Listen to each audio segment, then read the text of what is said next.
De volta com o OAB Cidadania e agora a gente acompanha o quadro Conversando com ela. A presidente da OAB, Fernanda Marinella, recebe o presidente e a vice-presidente da comissão que atua na defesa da pessoa idosa para falar sobre o Junho Violeta.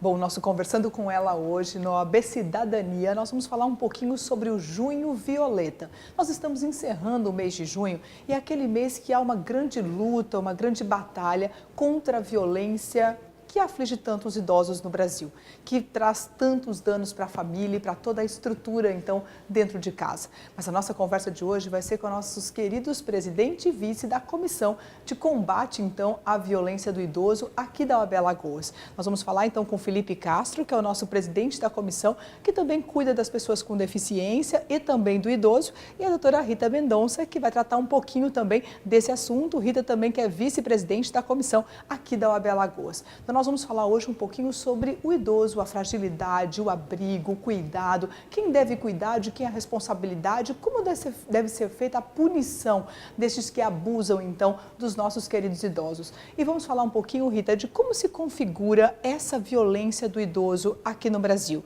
Quer dizer, muitas pessoas pensam que a violência é bater, que a violência é a lesão corporal, mas nós sabemos que nem sempre é essa violência que aflige a maioria das casas, não é?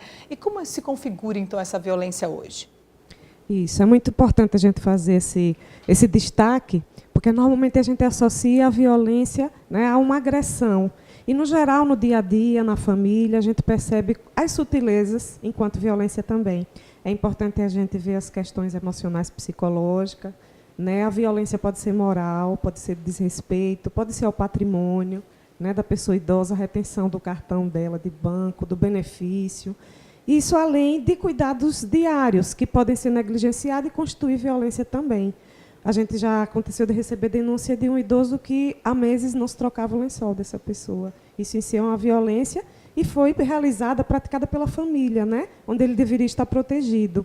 Às vezes a gente acha absurda essas situações, mas eu acho que é, inclusive, uma questão que a gente precisa ver dos dois lados. Não é fácil você ter alguém idoso na família, independente, né? Isso, precisando de cuidados, né? A família ela não pode também ser condenada, né? Porque ela também tem dificuldades de absorver essa pessoa, até porque a gente não tem uma sociedade que respeite o idoso, né? A gente não costuma ter respeito à pessoa que está envelhecendo. Infelizmente, né? Isso. Que pena, não deveria ser assim, né, Rita? Isso. Mas eu acho que a questão é lembrar que muitas vezes essa violência acontece de quem deveria cuidar, por quem deveria dar o cuidado a esse idoso. Daí ele já está naquela fase da dependência e deveria ter todos os cuidados necessários. Mas se a gente imaginar que a família não tem o cuidado com todos os outros membros, como que vai cuidar do idoso, né? Então, quando você fala para não condenar, eu acho que é realmente refletir sobre isso, né?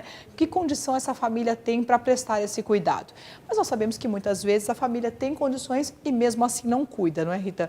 E quais as providências? O que as pessoas que tomam conhecimento? Fiquei sabendo que está acontecendo isso. Qual a providência que deveria ser tomada? Eu acredito que em todas as áreas a gente se encontra muito fragilizado, e não seria diferente com a questão do idoso, porque normalmente a gente não conhece o que é o nosso direito, a gente não se entende enquanto cidadão. Então, a gente normalmente não sabe o que fazer, muitas vezes não sabe nem se aquilo é uma atitude que poderia ter alguma repercussão, né, que a gente devesse denunciar. Então, a gente precisa se entender melhor enquanto gente, né, nesse processo de cidadania. Nós temos diversos órgãos que podem estar colhendo essa denúncia e orientando, inclusive a própria comissão da OAB. Né? A gente recebe denúncias e faz os encaminhamentos necessários para que seja apurada, para que seja acompanhada. Mas, em geral, a população não tem esse conhecimento. E aí não se chega a um verdadeiro número, inclusive, dessas atitudes de violência, né? Não há diagnóstico, não há, na verdade, uma estatística sobre isso, não há esse levantamento, não é, Rita? Isso, apenas uma amostragem, não um dado real, justamente por essa dificuldade de a gente saber o que acontece na casa das pessoas, que por si só já é um limitante, e por essas pessoas não saberem como fazer essa denúncia e tocar nessa nem saber que situação. deveria denunciar, muitas vezes, né, Rita? Isso, mas, na verdade, Felipe, há uma outra situação que é importante lembrar, que são aqueles idosos que a família não tem condições de cuidar ou que não quer cuidar e são levados para os abrigos. Qual é a realidade dos abrigos aqui em Alagoas? Sabemos que muitos não têm condições adequadas, que muitos não cumprem as condições mínimas para a manutenção dessas pessoas, desses idosos, mas, ao mesmo tempo, retirá-los de lá e levá-los para onde, né? Fechar o abrigo é a saída. E como nós encontramos essa realidade dos abrigos hoje em Alagoas? Doutora Marinela, doutora Rita Mendonça, isso é um assunto muito grave, muito pouco debatido na nossa sociedade. Gostaria um pouco de complementar a doutora Rita, que a partir do momento que existe uma preocupação do Estado, que criou um projeto cuidando de você, que estabeleceu uma rotina administrativa para receber essas denúncias, ele não criou uma delegacia especializada, como tem a delegacia da mulher e a delegacia da criança e do adolescente, e sim capacitou as outras delegacias. São 5 delegacias que, digamos, para regionalizar, para atender mais bairros. O que seria, assim, do ponto de vista, um avanço, foi alvo de crítica, tanto de todas as pessoas que trabalham com idoso. Porque até a própria promotora, a doutora Dalva, ela disse que ela, por exemplo, responde na promotoria do idoso, da criança, adolescência e por tráfico de drogas, salvo engano. Não, e crime de trânsito. São três promotorias que ela atende, e ela vem que tem uma questão na mesma promotoria para ela, de um crime contra o idoso, de um maus-trato contra o idoso, quando você tem um estupro de uma criança, você tem uma questão de um homicídio culposo no trânsito, que é pior, né? Que tem uma outra realidade. Nós temos, na Secretaria de Segurança Pública, não tem uma delegacia especializada. Aí o próprio delegado diz, aqui vem homicídio, eu vou investigar um homicídio ou então um maus-trato de uma falta de cuidado contra o idoso. Então, estamos muito carentes em relação a tudo. A promotoria não tem essa, não sei, por falta de pessoal também, a promotoria especializada do idoso, ela atende mais de uma promotoria. A verdade é que a rede de atendimento hoje, ela não está preparada com essa finalidade específica, né? Seja a delegacia, seja o Ministério Público, quer dizer, nós não temos aquela unidade especializada nesse assunto. E aí você começa a misturar, né? Assuntos como o trânsito, como a criança, como o idoso, quer dizer, ele perde até um pouco o foco, não é? Muitas vezes é isso. E deixa de ser prioridade. Se você tem uma coisa mais grave para você atuar também, você termina indo mais por esse foco. E até essa questão, a gente tem conselho tutelar da criança e não tem do idoso. O conselho tutelar hoje tem um poder muito grande de retirar uma criança, de levar e de ter para onde levar. A gente não tem abrigo público. Não é só uma fiscalização, né? Um órgão efetivamente de atuação, né? Efetiva. Exatamente, uma atuação reconhecida, que é o conselho. Partindo para os abrigos, por não ter um abrigo público, nem municipal, nem estadual, que é a nossa realidade hoje, a gente está vendo surgindo abrigos aí, em toda forma, em todos os bairros chegam abrigos, e vem as denúncias dizendo que o abrigo não tem as condições ideal. Existe uma portaria da agência da Anvisa, acho que é 283/2005, que ela diz o que é que tem que ter esse abrigo, diz a característica dele, que ele tem que ter acesso à distância de uma cama para outra, a quantidade máxima de idosos no abrigo, toda a regulamentação. Aí vem volta para aquela questão da falta de estrutura. Vai se fiscalizar, e aí, não preenche os requisitos. E vão fazer o quê? Vamos fechar? Vão mandar os idosos para onde? Conversando com essas pessoas que têm esses abrigos, o que mais ele diz, não, o idoso chega aqui, o parente chega aqui, não, eu trabalho os 2 horários, não tenho condições de criar, ele só dá despesa, está aqui o meu pai, a minha mãe, e está aqui o cartão dele, ele entrega o cartão dele do benefício dele. Mas quando vai ver, o benefício ainda tem lá empréstimo consignado, dificultando até a própria manutenção do idoso, né? Porque até a própria portaria, a regulamentação que tem do Estatuto do Idoso, a entrega do benefício para o abrigo é regulamentada. Ele pode ficar com 70% do benefício e 30% ser destinado à questão do idoso em si, pela manutenção do idoso. Não a manutenção do abrigo, né? É complicado. Pois é uma realidade bastante complicada, mas o fato é que nós precisamos que a rede de atendimento ela funcione em todos os seus aspectos. Então, na verdade, é uma cadeia e ela precisa funcionar em todos os seus elos. Se não funcionar, nós teremos a ruptura e a não prestação do serviço à própria sociedade. Eu acho que isso é fundamental, não é, Rita? Essa rede de atendimento aqui no Estado, ela está funcionando? Em todas as suas áreas, ela tem um atendimento efetivo? Também essa é uma realidade que atinge, acho que todos os grupos em risco social, e o idoso não seria diferente. Há meio que uma crise de identidade dos movimentos. Isso não é só um problema de órgãos públicos e de entidades que cuidam dos idosos, mas das próprias pessoas, o próprio segmento em sua luta, as entidades, as organizações de sociedade civil, elas estão meio que deslocadas do processo e, sem esse trabalho em conjunto, em rede, como o próprio nome já diz, a gente não consegue avançar.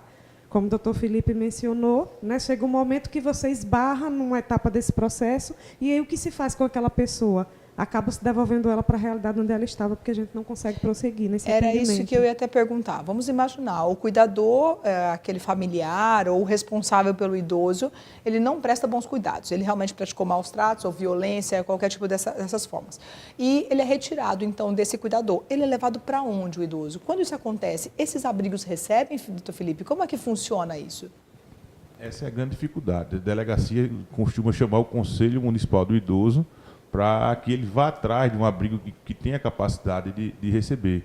Quer dizer, ele vai para um órgão que não teria essa gestão, que não tem essa gestão de quantidade de vagas, que não sabe, sai praticamente batendo de porta em porta nos abrigos para conseguir, pode pegar mais um, você pode, não pode. E quando esse idoso não tem remuneração, ele não tem uma aposentadoria, como funciona? Aí nenhum abrigo quer. Esse é outro grande problema. Nenhum abrigo quer. Quem vai aceitar? A gente tem o lado do Frei José, que aceita, quanto mais chega, mais ele aceita, tem um coração enorme, que não diz não a ninguém.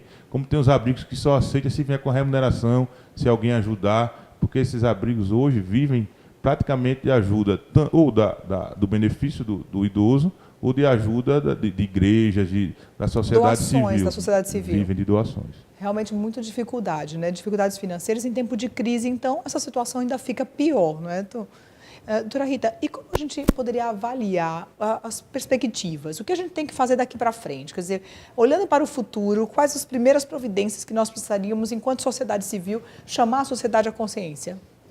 Todos esses direitos nada mais são do que os direitos humanos, né? Que muitas vezes a gente limita as situações de privação de liberdade, mas é a condição de vida digna que a gente busca para as pessoas.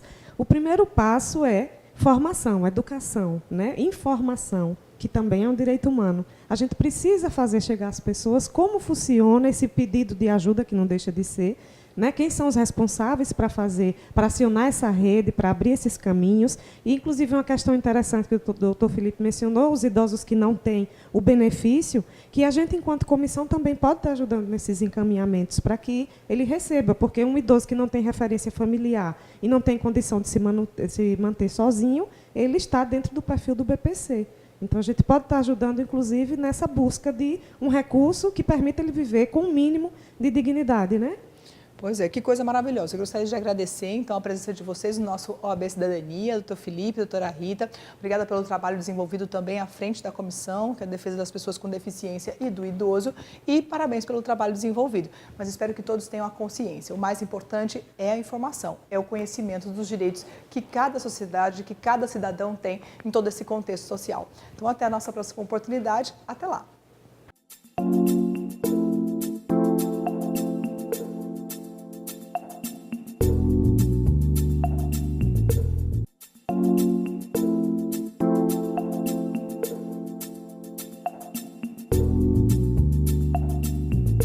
O presidente da Comissão da Promoção da Igualdade Social, Alberto Jorge, é o convidado do quadro OAB Tira Dúvidas de hoje. O tema é racismo na internet.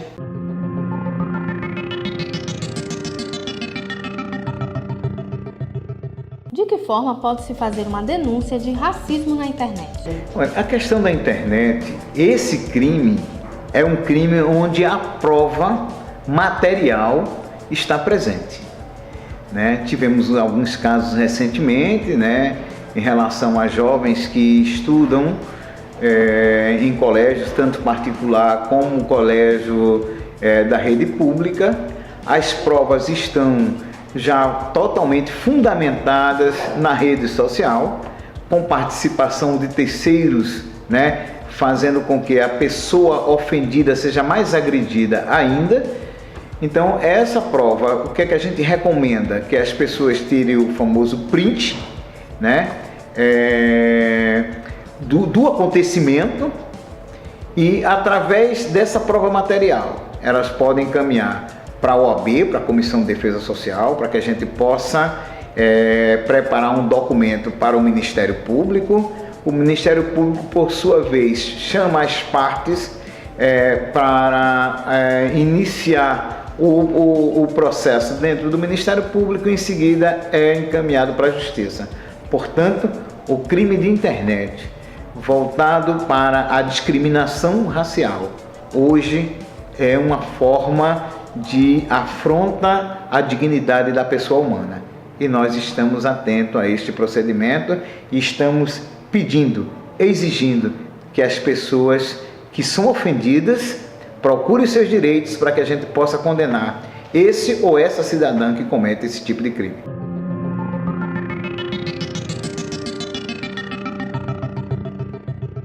Depois do intervalo, tem os 35 anos da subseção de Arapiraca e mais informação importante. É rapidinho.